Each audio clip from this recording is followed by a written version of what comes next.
Hi hello అండి, అందరూ ఎలా ఉన్నారు? నేనైతే చాలా బాగున్నానండి. ఈరోజు మన వీడియోలో సింపుల్గా టేస్టీగా లివర్ ఫ్రైను నేను ఎలా చేశానో మీతో షేర్ చేసుకుంటానండి.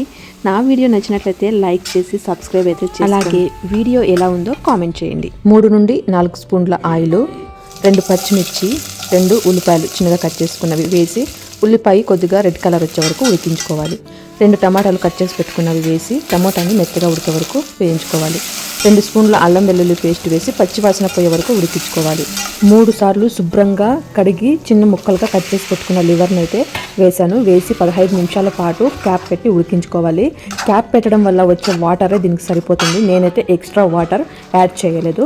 ఇక 1/2 స్పూన్ పసుపు, 1 స్పూన్ చిల్లీ పౌడర్, 1 స్పూన్ ధనియా పౌడర్, 1 స్పూన్ గరం మసాలా వేసి బాగా ఉడికించుకోవాలి. ఈ లివర్ టేస్ట్ రావడానికి మెయిన్ రీజన్ అంటే ఈ పెప్పరు జీలకర్రేనండి. 2 స్పూన్ల పెప్పరు, 1 స్పూన్ జీలకర్ర చిన్న మంట మీద వేయించుకొని చల్లారిన తర్వాత గ్రైండ్ చేసుకొని పౌడర్ని అయితే 70% ఉడికిన లివర్ ఫ్రైలో అయితే వేసి కలుపుకొని తర్వాత 15 నిమిషాలు తిరిగి మూత పెట్టి ఉడికించుకున్నాను. ఈ లివర్ ఫ్రై చపాతీకి, రోటీ అలాగే రైస్లో కూడా కలుపుకొని తినడానికి చాలా బాగుంటుందండి. ఎందుకంటే లివర్కి మసాలా బాగా అంటి ఉంటుంది కదా, చాలా టేస్ట్గా కూడా ఉంటుంది. ఉప్పుని ముందుగా అయితే వేసుకోకండి, లివర్ 70% ఉడికిన తర్వాతే వేయాలి. చివరిగా కొత్తిమీరాకు అలాగే పుదీనా రెండింటిని చిన్నగా కట్ చేసి చివరిగా అయితే వేసుకున్నాను. అంతే, రెడీ అయిపోయింది.